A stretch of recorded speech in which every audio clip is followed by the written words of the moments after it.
I'd like to call the November 6th Board of Commissioners meeting to order. Thank you all for coming tonight. First order of business would be invocation by Ms. Sharon Russell, our Deputy County Manager. Thank you, Mr. Chairman, Mr. Vice Chairman, and Commissioners. Let us pray. Dear Heavenly Father, we thank you for this opportunity to come before you and conduct the business of Onslow County. Please bless and protect all those who have gathered here this evening. Lord, be with the commissioners tonight in their deliberations and grant them wisdom as they consider the responsibilities before them. Please guide them as they make decisions for the betterment of Onslow County citizens. Tonight, as we recognize the Onslow County Council of Veteran Organizations and look forward to Veterans Day, we ask that you bless our veterans and give them peace and comfort. Father, we pray for the men and women in our armed forces who serve our country with tremendous courage, commitment, and sacrifice. We also pray for the first responders and those who lost their lives and loved ones yesterday in Sutherland, Texas. Now, with deep reverence and respect for the different faiths, traditions, and beliefs represented here tonight, we observe a brief moment of silence.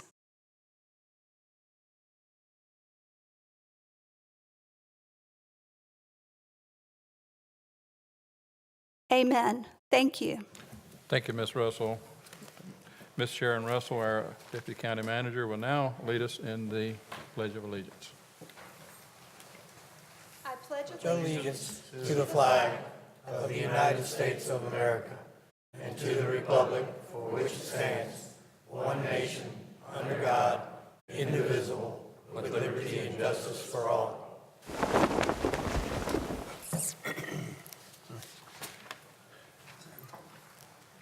I don't think we have any guest elected officials tonight. We ask that all in attendance please set your cell phones to silent or vibrate mode. The board offers the public two opportunities to speak during the meeting. Comments during the first public comment period should be limited to 3 minutes each and must be directly issue-oriented with the agenda items for this particular meeting. The second public comment period is at the end of the meeting and may be on any issue upon which the Board of Commissioners has control over.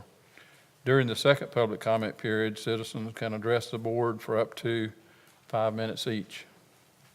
Citizen speakers will be acknowledged in order in which they signed up to speak and will address all comments to the board as a whole and not one individual commissioner. Speakers will address the board from the speaker's podium up front here. And will begin their remarks by stating their name and address. Discussion between speakers and members of the audience will not be permitted or allowed. Public comment is not intended to require the board to answer any impromptu questions. Speakers are expected to be civil in their language and presentation. Any comments where the primary purpose is to promote a business or candidacy shall not be allowed. In accordance with the board's adopted rules of procedures, commissioners shall reserve responsive, if any, for the commissioner's comment period, which will be at the end of each meeting. With no other items to be considered, I now would ask for a motion to adopt the agenda. Motion to adopt the agenda. Second. Motion and a second. Any discussion? All in favor of adopting the agenda signify by saying aye. Aye. Approval of the items on the consent agenda. Any board member with questions or concerns about any agenda item to identify the item, which will be removed from the consent agenda and considered separately towards the end of the meeting. If an item is identified, no vote is necessary to move the item to a separate consideration. Is there a motion to approve the consent agenda? Second. Second. Any discussion? All in favor of the consent agenda signify by saying aye. Aye. Next item of business is public comment. Deputy County Manager, Ms. Sharon Russell. Has anyone signed up for public comment for the first section? Thank you, Chairman Bright. No one has signed up to speak in the first public comment period. Thank you. Presentations, I will turn that over to our Deputy County Manager, Ms. Sharon Russell, for the recognition of the Onslow County Council of Veterans Organizations. Thank you, Chairman Bright. The Onslow County Board of Commissioners would like to recognize Onslow County Council of Veteran Organizations. Mr. Joe Duane, Onslow County Veteran Services, will read the Certificate of Appreciation, and as he calls each organization, please come to the front of the room to accept the certificate from Chairman Bright. Mr. Duane. Yes, ma'am.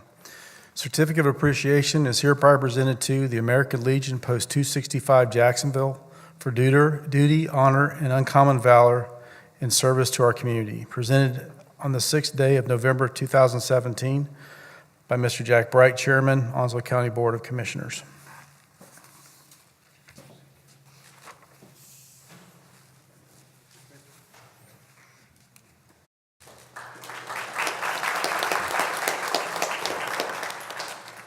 AMVETS Post 225.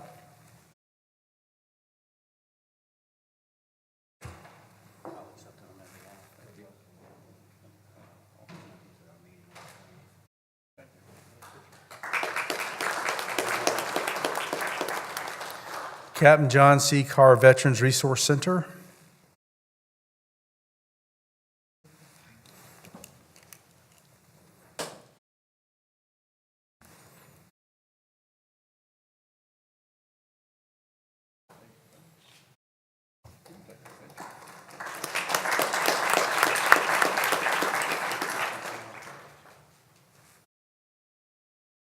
Disabled American Veterans, Onslow County, Chapter 16.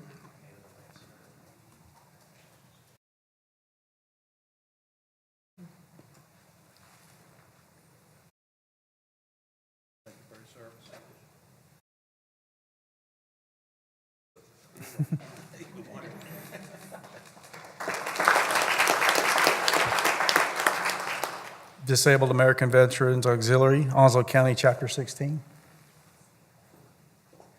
There you go. They're not here. That's okay. I'm gonna get that for them too.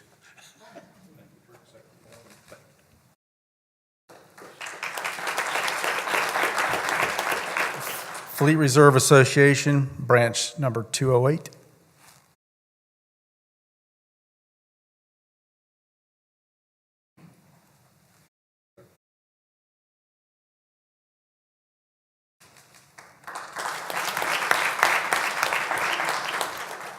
Fleet Reserve Association Auxiliary, branch 208.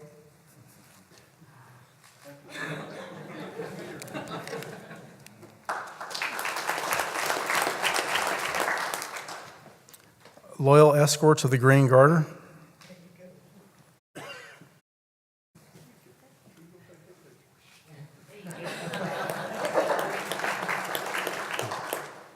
Marine Corps League Detachment, Onslow County Detachment 262.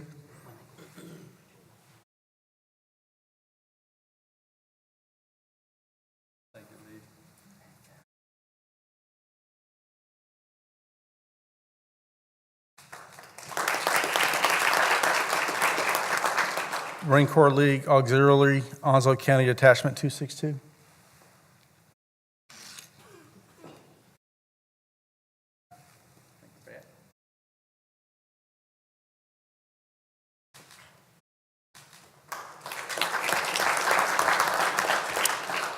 Marine Corps League Swansboro Detachment 1407. Thank you, sir.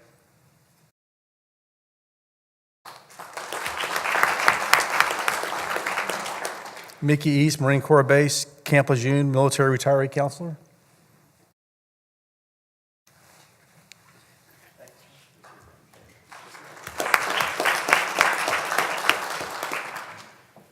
Military Order of the Purple Heart, Beirut Chapter 642.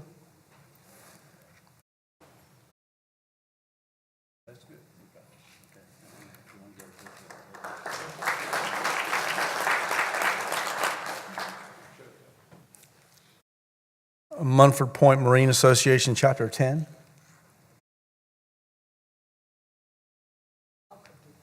Okay.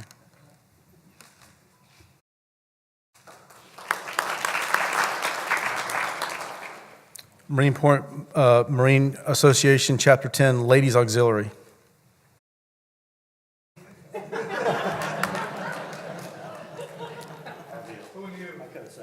Yeah. Who would have figured, right?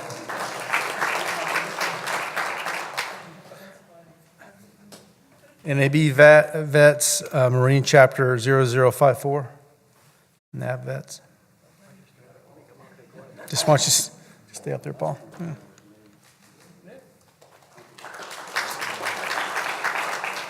Yeah. NAB Vets, Women's Chapter 0088.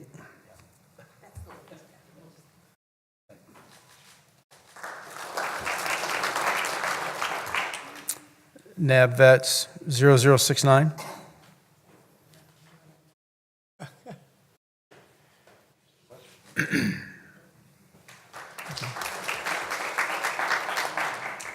The Non-Commissioned Officers Association Down East, Chapter 906.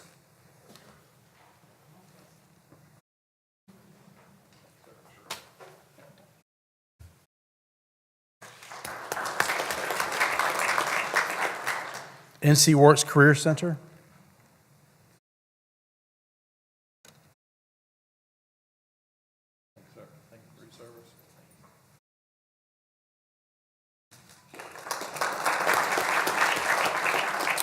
Rolling Thunder, Chapter NC 5.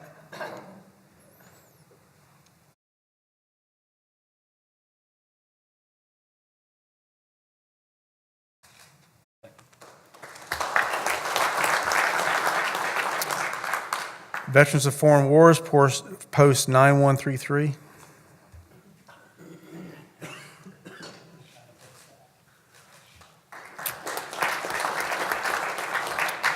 Veterans of Foreign Wars, Post 9133, Ladies Auxiliary. I've got one more too.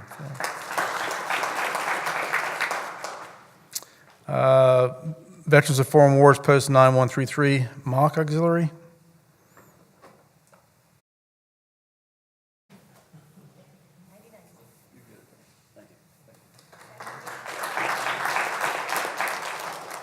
Vietnam Veterans of America, Chapter 654. John Pernice.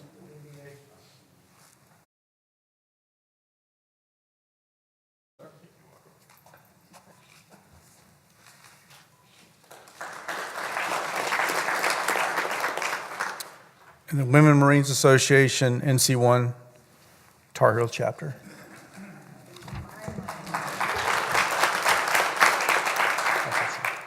Thank you, sir.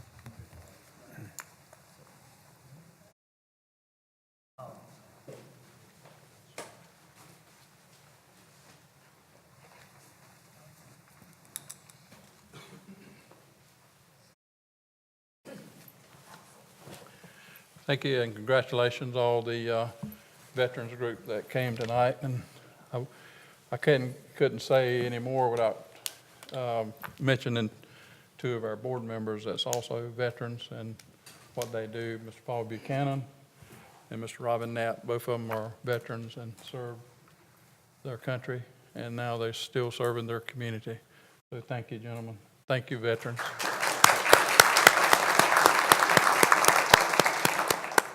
Just not enough that we can say about the veterans organizations. There's some more veterans organizations that has done some other things also, and probably down the road we'll probably be recognizing some of those also. But appreciate what you folks do. Appreciate what you do for the community. If it wasn't for you, we probably wouldn't have the freedoms we have now. So thank you a lot. Okay, we'll move on now to Proclamation B. Ms. Russell. Thank you, Mr. Chairman, Mr. Vice Chairman, and Commissioners. State of North Carolina, County of Onslow, Proclamation, National Hospice and Palliative Care Month 2017. Whereas during National Hospice and Palliative Care Month, we honor the dedicated healthcare professionals and volunteers who help the terminally ill spend their final days in comfort and with dignity. Hospice care providers and other compassionate individuals are a constant reminder that the greatness of America lies in the hearts and souls of its citizens. And whereas hospice and palliative care offer those they serve the high quality of care delivered by an interdisciplinary team of skilled professionals and trained volunteers that include physicians, nurses, social workers, therapists, counselors, health aides, spiritual care providers, and more. And whereas the hospice and palliative care philosophy places the needs of the individual at the center of care, allowing patients and family caregivers to focus on quality of life, surrounded and supported by family and loved ones, despite serious and life-limiting illness. And whereas hospice and palliative care providers encourage all people to learn more about options of care and to share their wishes with their family, loved ones, and their healthcare professionals. Now, therefore, be it proclaimed that the Onslow County Board of Commissioners recognizes November 2017 as National Hospice and Palliative Care Month and encourages citizens to increase their understanding and awareness of care at the end of life and to observe this month with appropriate activities and programs. Presented the 6th day of November 2017 by the Onslow County Board of Commissioners. At this time, the chairman has requested that Commissioner Robin Knapp present the proclamation, and we ask our representatives of area hospice and palliative care organizations to accept the proclamation.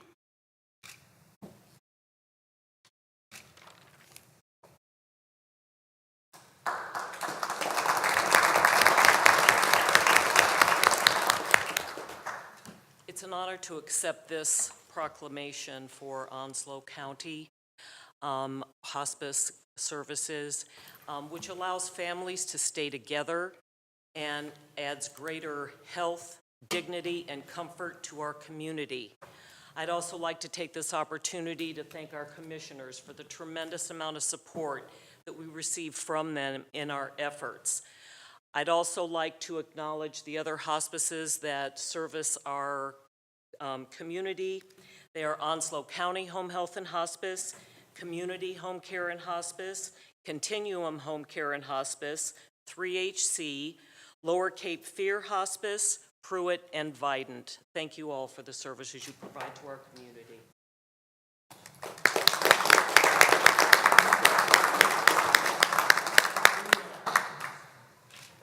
Let me say one thing about hospice, and it's important to me. My father is currently under hospice care, and he's doing well. He's in an assisted living home. He's a veteran as well, Vietnam. Can't imagine unless you go through it the care that these people provide. And I initially wanted our hospices requested to come in and help. A little hesitant because the last time I had hospice, my mother under their care, she had passed away, but they had been nothing but super. They come and visit my father regularly when I can't be there. They call me up to give me periodic briefs about what's going on with him, and they notice little things. And when they say they care, they absolutely care. These people go out of their way to make living more comfortable for those individuals that need the care. So I personally want to thank all of you for all the work because you're unsung heroes, and you make sure that people like my father, that I love more than anything in the world, is taken care of. I just want to say thank you very much. Everybody give another round of applause.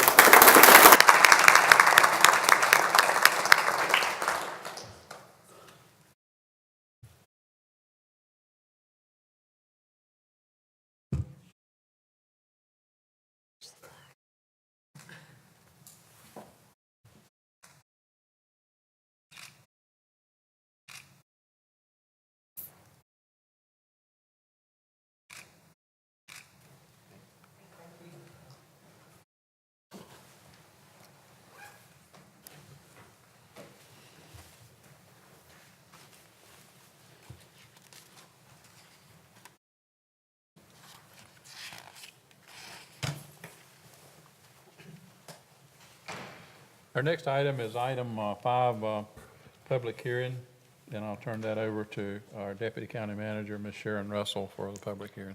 Thank you. Thank you, Mr. Chairman. First, I would like to call upon Mr. Ben Warren, our Assistant County Manager, to provide a brief introduction. All right, thank you, Ms. Russell. Good evening, Mr. Chairman, Mr. Vice Chairman, and Commissioners. For your request this evening, we have a formal request that was submitted to the county to enact a no-wait zone along a section of Queens Creek that's adjacent to the Kingsbridge Homeowners Association. The Homeowners Association approached the county because such a request has to be submitted by a unit of local government to North Carolina Wildlife Resources for consideration. The first step in the process was for staff to submit a preliminary request to North Carolina Wildlife, in which time they conducted an initial investigation to determine if the request was feasible and to see what conditions exist to see if it warranted a no-wait zone. Based upon that preliminary review, the North Carolina Wildlife has determined that there are conditions that exist. I've got a map. Let's see, this is just one viewpoint at high tide, and I've got another viewpoint at low tide of the requested area. And as you can see, at low tide, there's a lot of shoaling in the vicinity, and there's 2 sharp curves on either side of the area that's requested for the no-wait zone. And so because of the limited channel at low tide, the curvature in the river through this area, and the heavy boating traffic during trout season, North Carolina Wildlife has recommended or has determined that this would be a favorable request. And so the first formal step in the process after this determination by North Carolina Wildlife is for the Board of Commissioners to hold a public hearing to receive public comment, and should you find this a favorable request, to adopt a resolution in support of the request. If that occurs, the next step would be for staff to submit a formal application to NC Wildlife, at which time they would post it for 60 days on their website and in the state register. And if all recommendations or all feedback was positive, they would move forward with the next step of adopting their own internal resolution and would move forward with the no-wait zone. At that time, it would be turned back over to staff to apply for a CAMA major permit, which the cost of that is about $400, and also to provide the markers and the buoys to NC Wildlife for installation. So the direct cost to Onslow County through this process would be about $400 for the CAMA permit and about $700 for the signage and the buoys to be installed. And once that occurs, NC Wildlife would assume maintenance in perpetuity for the signage and for the buoys. So with that, I'll be happy to answer any questions you may have. The request this evening would be for the board to conduct the public hearing, receive any feedback, and make a determination on the favorableness of the request. And if you find the request favorable, to adopt the resolution of support. So with that, I'll turn it over to Ms. Russell to conduct the public hearing. Thank you, Mr. Warren. Thank you, Mr. Warren. At this time, I will officially open the public hearing. Mr. Chairman, we have one person who has signed up for the public hearing. I would now like to call to the podium Mr. James Black of 205 Chestwood Drive.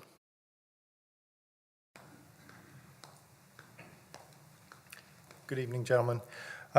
James Black, 205 Chestwood Drive. I'm actually a member of the Board of Directors for Kingbridge 2 and submitted the proposal to have this kind of put forward.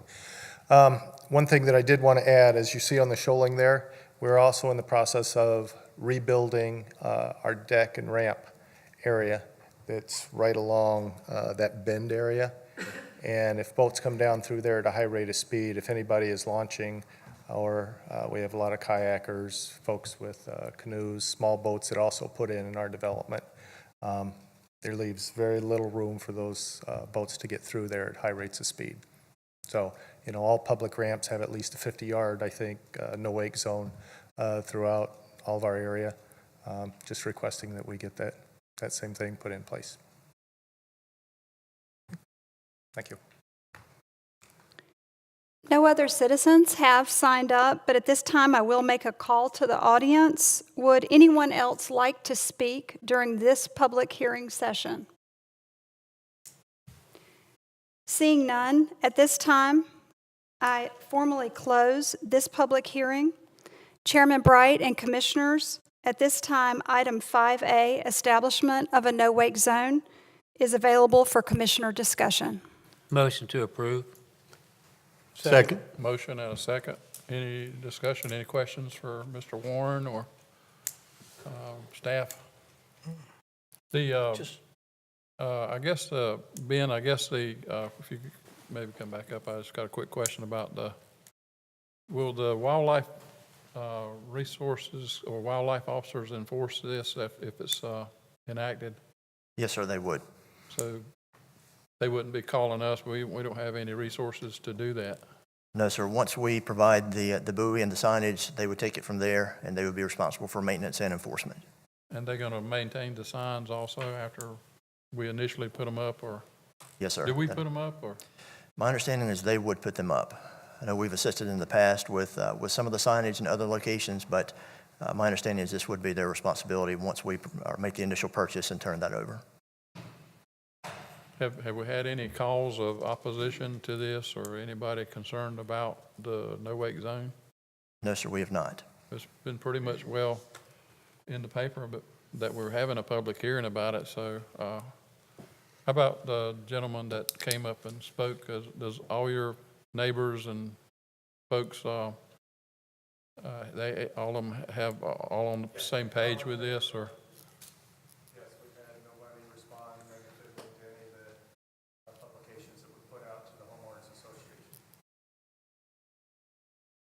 It is a narrow channel, and I can see where boats speeding through there would be a problem. Yes, sir. And not only trying to launch, but, people that already have boats that's docked, banging them against the side and causing damage. We have a motion and a second. Any further discussion? Any further questions? All we're doing is recommending that the Wildlife Commission institute no wake zone, right? Yes, sir, that is correct. Okay, I'm good. All in favor of the motion signify by saying aye. Aye. All opposed? Ayes have it. Thank you, sir. Thank you.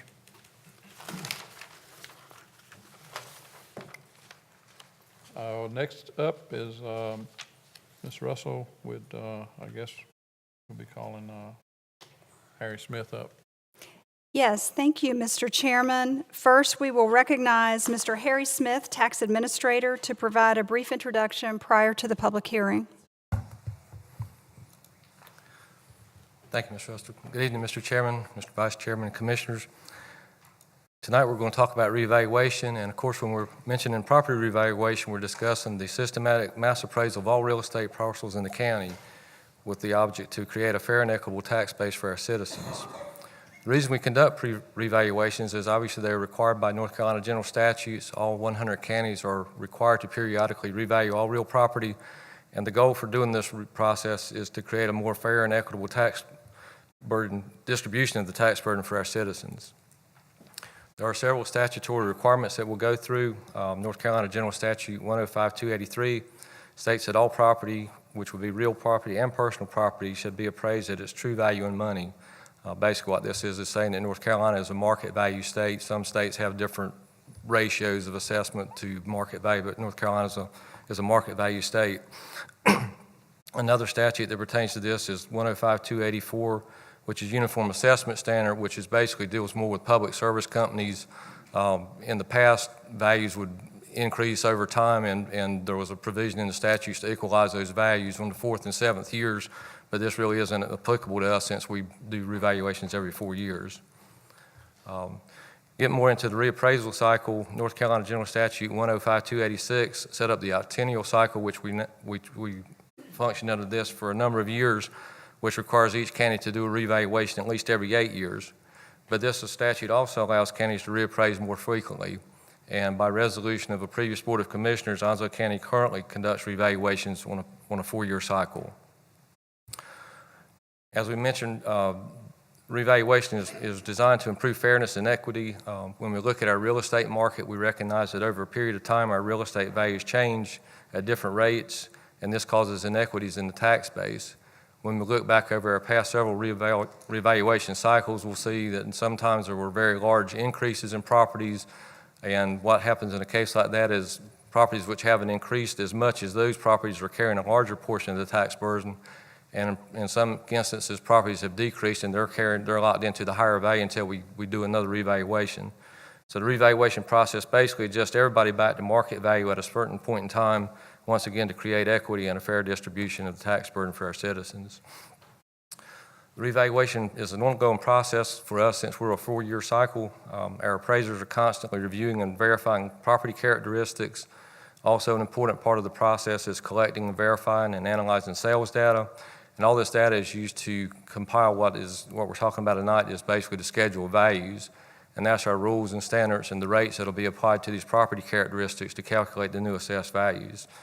In order to make sure that our values are accurate, we do statistical testing, basically to measure the assessment level, which means that hopefully our sales prices are pretty close to the current market values as required by the statute, and also to measure uniformity within different types of properties and property classes. These master appraisal guidelines are published by the International Association of Assessing Officers, which is our professional association, and also the North Carolina Department of Revenue reappraisal standards. The revaluation process also involves the Board of Commissioners. The county commissioners are to review and adopt the schedule of values as required by North Carolina General Statute 105-317C. This process began on October 16th of this year when the schedules were made available to the board and also were made available for public inspection in the tax office, the county manager's office, and all branches of the Onslow County Public Library. And this met the statutory requirement that they be made available at least 21 days prior to the board's consideration for adoption. In compliance with the statute 105-317C2, a statement was published in our local newspaper on October 18th to inform the public that the schedules had been submitted to the board and were available for public inspection, and also to provide the time and place for this public hearing, which by statute must be held at least 7 days prior to adopting the schedules. The final step in the process is 105-317C, in which the Board of Commissioners is required to consider and issue an order adopting the schedules so that they can be implemented for the 2018 reappraisal, and that has to occur after the public hearing. And since no action will be taken on that item tonight, the only action tonight is just conducting the public hearing and to let you know that we'll be bringing that item back to you for approval at the November 20th, 2017 regular meeting. Of course, as part of the revaluation process, we want to make sure that our citizens are aware of the process. We're utilizing a variety of different approaches to get the word out. We mentioned the publication recently in the newspaper about the public hearing. Also, there's a segment in the Onslow County Today program that's airing on G10 this month about the reappraisal process. And we have scheduled a number of public informational presentations at the town council meetings and through professional associations and civic groups. And we'll also be conducting 4 regional town hall meetings in each area of the county. There'll be one in Swansboro, Sneads Ferry, Richlands, and here in Jacksonville. And this information is also available on our county website, including the schedule for those meetings. The effective date of the revaluation, these new values become effective January 1st of 2018, and they'll be the basis for bills, annual bills that will be mailed in July of next year and be due September 1st of 2018. And with that, I'll turn it over to Ms. Russell for the public hearing. Thank you, Mr. Smith. At this time, Mr. Chairman and Commissioners, I formally open the public hearing.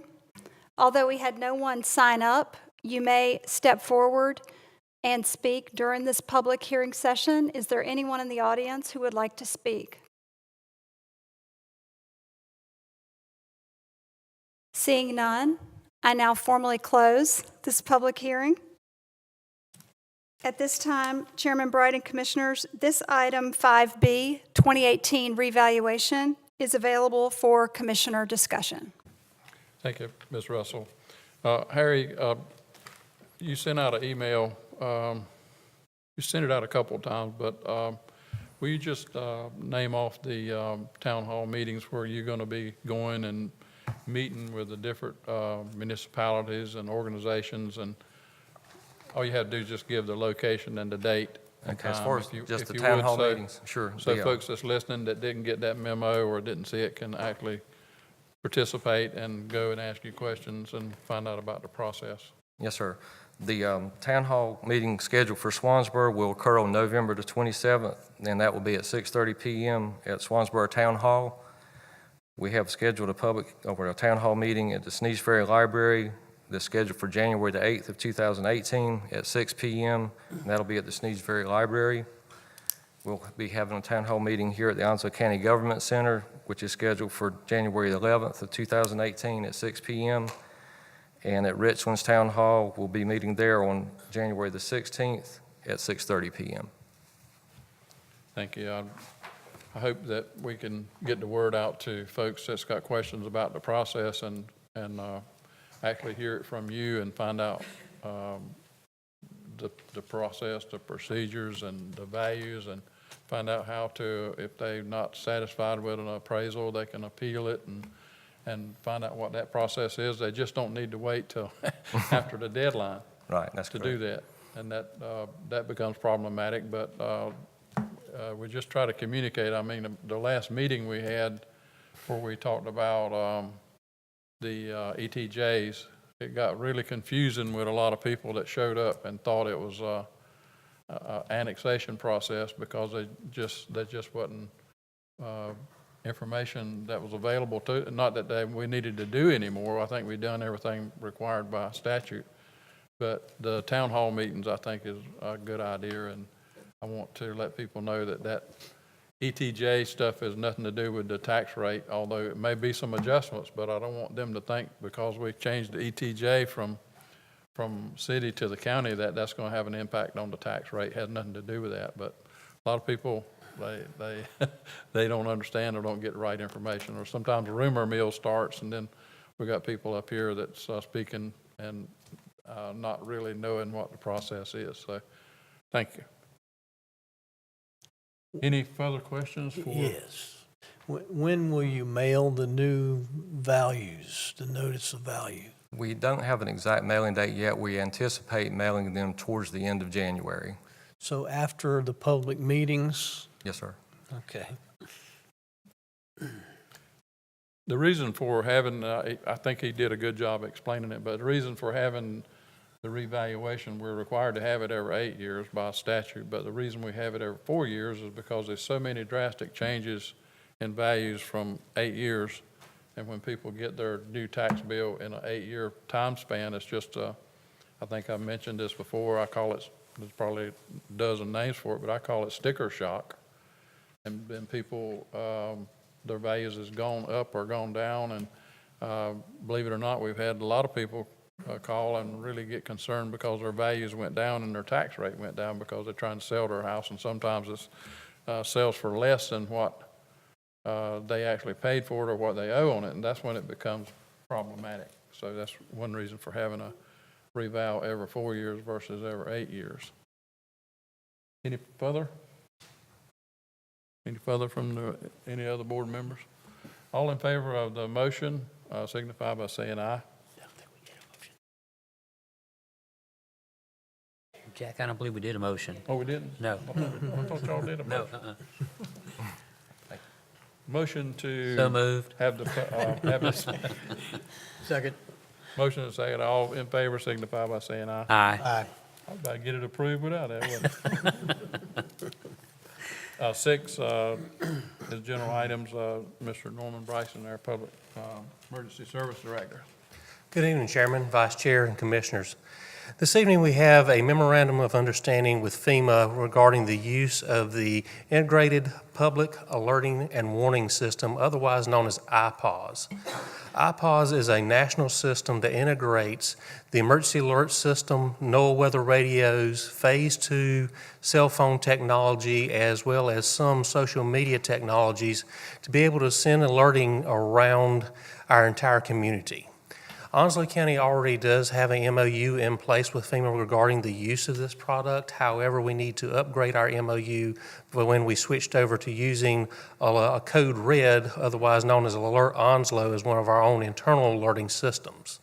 We're respectfully requesting the commissioners to approve the MOU and to allow for the county manager to sign on behalf of the county.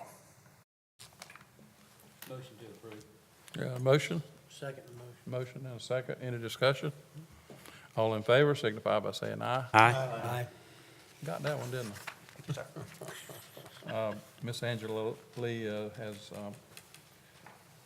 next section B. Good evening, Chairman, Vice Chair, Commissioners, and Ms. Russell. Ensuring that public health staff, responders, and others are called to emergencies, that they're protected, is our key responsibility. When responders must wear a respirator, for example, they need the assurance that it is keeping them from breathing in harmful substances. One way to provide that assurance is to test the respirators fit. A PortaCount machine does this with great accuracy.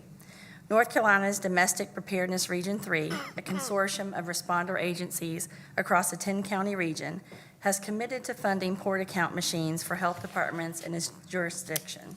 Onslow, Carteret, and Brunswick County health departments have been selected to receive PortaCount machines. This grant enables Onslow County to coordinate the purchase for each of the 3 counties. The Onslow County Health Department will make the initial purchase of the 3 PortaCount machines utilizing preparedness and response funds. The state will reimburse the health department through the Homeland Security grant within 30 to 40 days of submission of purchase paperwork. It's respectfully requested that the Board of Commissioners accept the funding through the Homeland Security grant program in the amount of $45,000 and authorize me, Ms. Lee, to sign associated documents. Motion? So moved. Second. Motion and a second. Any discussion? All in Yeah, favor? I have of a it? question. Okay. I got questions tonight, yeah. Is the respirator the only thing that is used, that this equipment is used to test? That I understand, we use it at the health department for our nurses to do their fit testing. Now, if EMS and Onslow Memorial have those machines, they may use it for other things to test, but that's what we use it for at the health department.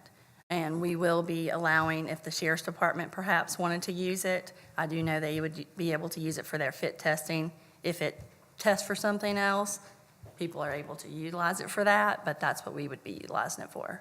So this is something that'll stay at the health department, and if anybody else needs it, they'll need to bring their equipment to the health department to have it tested, basically? We can loan it out. Oh, it's portable? Yes, Okay. yes. We've been, up until now, we've been utilizing Jones County. They were one of the earlier counties to receive a PortaCount machine through Region 3. And so we would be able to loan ours as well And it looked in our like, county. it looked like the grant required a lot of training, documentation, reporting. Are we able to do all that? Yes, sir. We're well capable, and we actually have kind of a liaison person who's going to come down and work with us, help us complete the paperwork so we can get our reimbursement within that 30 to 40 day period. That's all. Okay. Any questions or further discussion? All in favor of the motion signify by saying aye. Aye. Thank you. Ms. Angela Lee, I think our health director has got the next item also. All right. Project Lazarus is a North Carolina nonprofit organization dedicated to providing support and resources to communities to address prescription medication and substance abuse issues. The organization offered funding to be utilized to strengthen the medication take-back initiatives at the community level. The health department applied for and was recently awarded $2,000 in grant funds from Project Lazarus. Specifically, this funding will support the addition of a drop box for unused, unwanted, expired prescription medications at a local pharmacy. It will also fund the printing costs for the Project Med Drop flyers that inform members of the public of the location of our drop boxes throughout the county. These initiatives support the substance abuse community action plans. It's respectfully requested that the Board of Commissioners accept the funding from the Project Lazarus grant in the amount of $2,000 and authorize Ms. Lee to sign the associated documents. Motion to approve. A motion and a second. I'll second it, Second. but I got questions. Go ahead. Now, okay, so looking at this budget proposal, I'm not seeing, how do you, the grant buys the drop box? The drop box is free, and we Okay. actually will spend $1,000 on printing the Med Drop, the flyers, and then we will write a check to Relo Pharmacy, and they will utilize those funds to pay for the disposal of the medications when the drop box is full.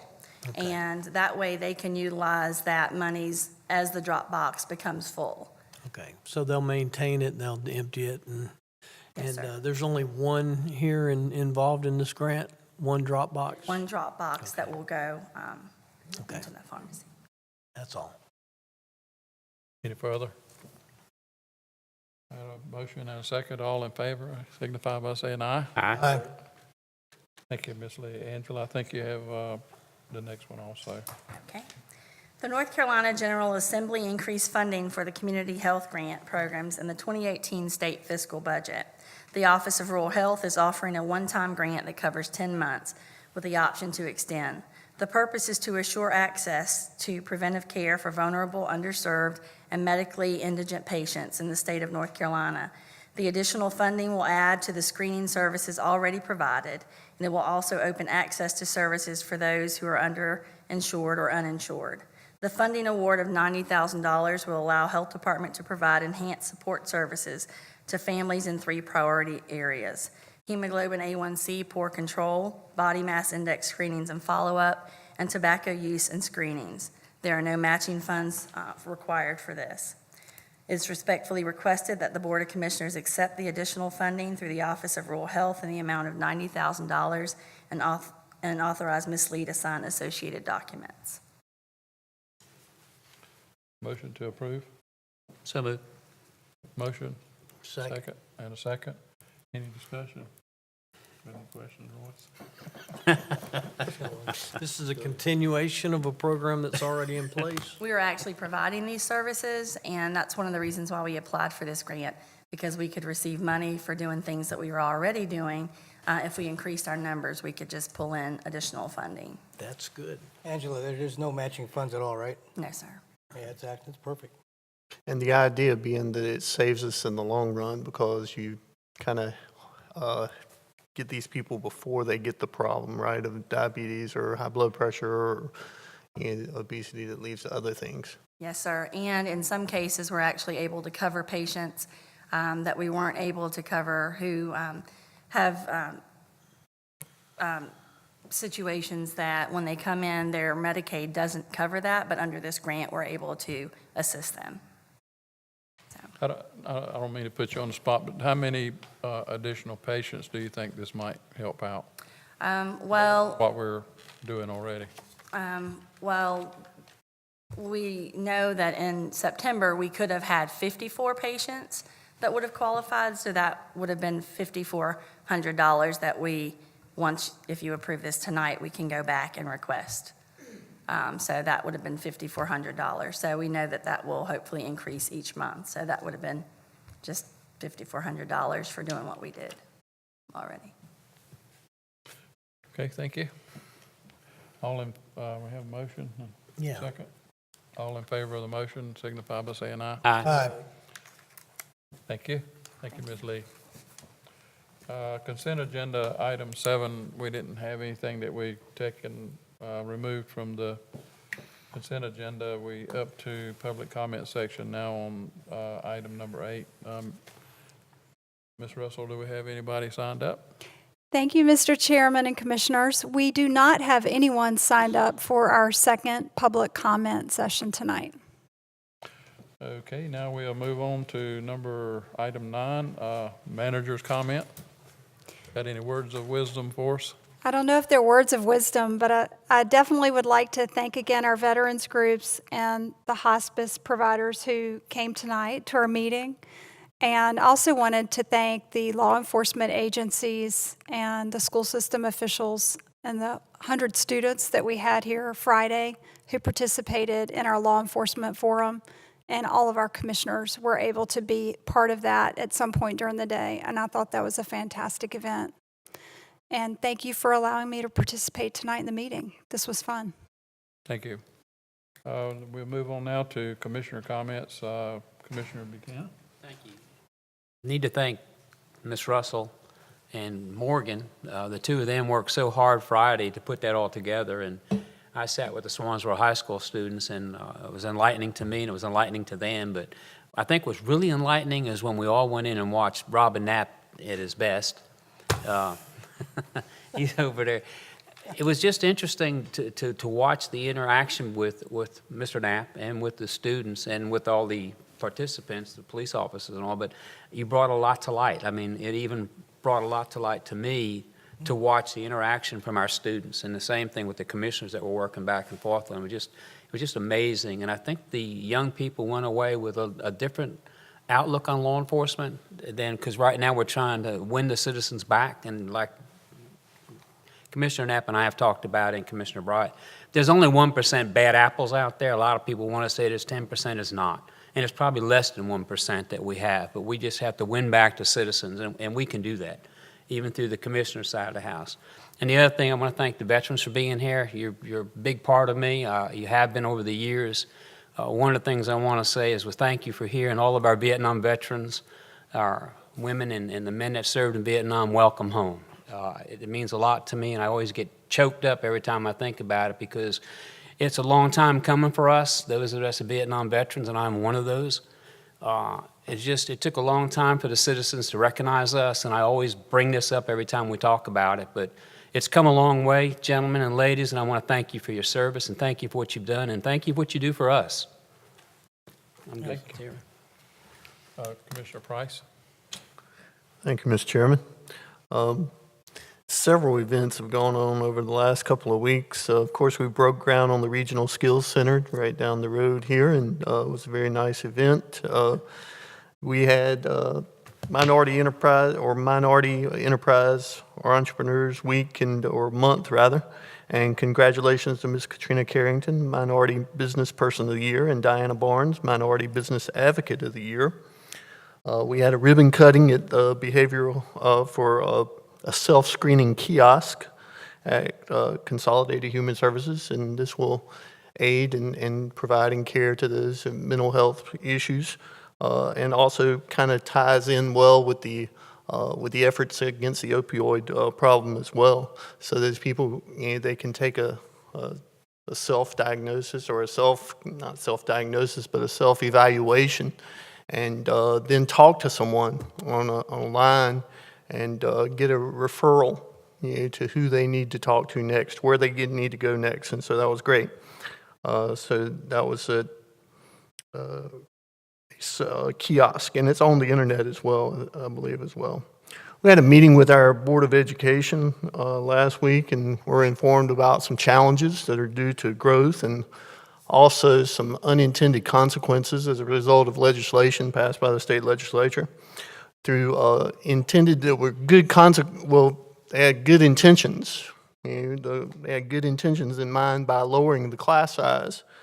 However, they passed a bill without the accompaniment of funding for the additional classrooms. And so I'm concerned, and if you are concerned as well, I would hope that you would contact your state legislators and let them know that you want either a waiver or repeal of those new lower class sizes, and let the counties decide, or at least bump it up from 17, 18, 19 to maybe 20, which is within reason of what we're doing now, or to provide some funds for additional construction, because counties that are growing rapidly, like Onslow County, face some real challenges with this particular legislation. We also met with the insurance commissioner, Mike Causey, and talked about some of the challenges the volunteer fire departments face, and the RPO designation, which I had no clue what that was all about, but I'm learning about the RPO designation, which has an impact directly on your insurance cost. So that was some very important talks there with Commissioner Causey. I appreciate him coming down to Onslow County. Like we mentioned already, the law enforcement forum, that was awesome for the kids across Onslow County to come in. I learned a lot, and I think the kids, they learned a lot as well, and hopefully it kind of, they were able to determine if that's an area of interest for them, and even if it's not, they learned a lot, but especially if it's an area of interest of a career goal, that they can go in that direction. Also, I'd like to congratulate all our high school athletic teams that made the North Carolina High School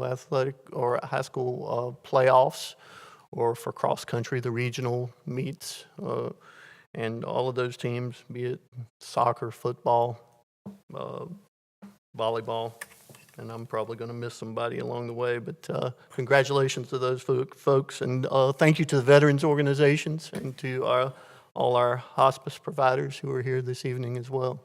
Thank you, Mr. Chairman. Thank you, Mr. Price. Mr. Knapp, Commissioner Knapp. First, thank you, Commissioner Buchanan. I initially thought you were going to bust my chops, but I appreciate your comments. The LEO thing, I can't say enough to Morgan and to Sharon for putting that on. That was fantastic. And when you interact with high school kids and you sit down and talk to them just like they're normal people, like adults, you'd be amazed what comes out of their mouths and some of the perceptions that they have. I met some people that if you looked at them, you wouldn't think anything about them just as a normal kid, but they're very, very perceptive, very intelligent.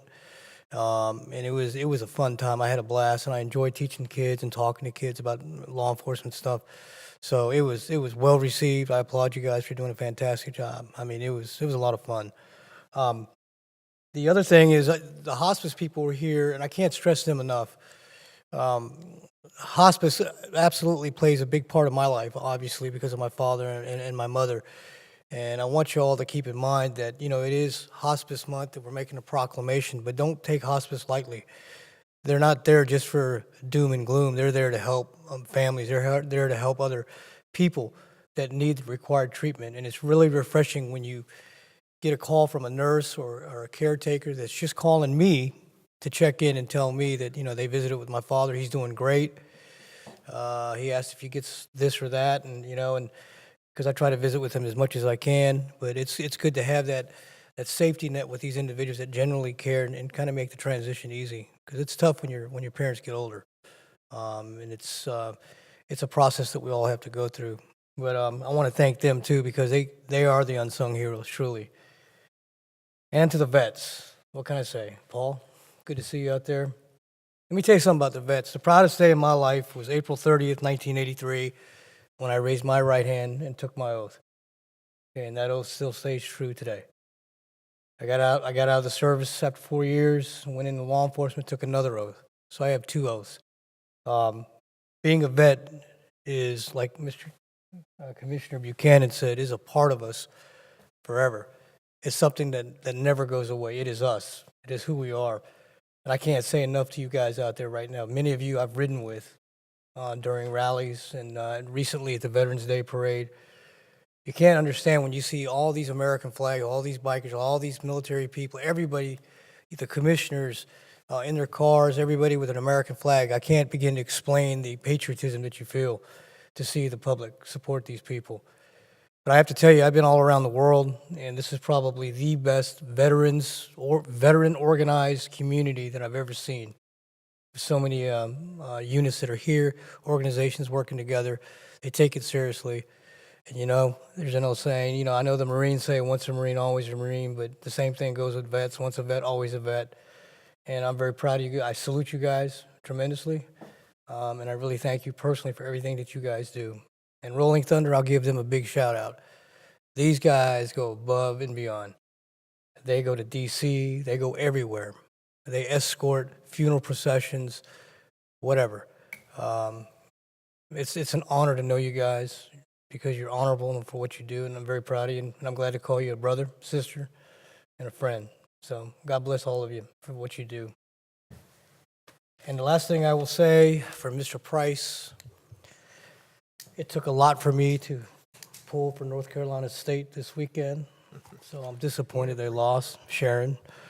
But I just want you to know my Florida State Seminoles did win, Mark. So thank you guys, appreciate it. Vice Chair Bennett. Really? You're up. You didn't save me till last this time. I'm gonna try not to repeat everything, although I could ditto what these guys have said. I've been a very busy 2 weeks. I just counted about 11 events that many of us have been to in the last couple of weeks, but I did want to mention a couple of them.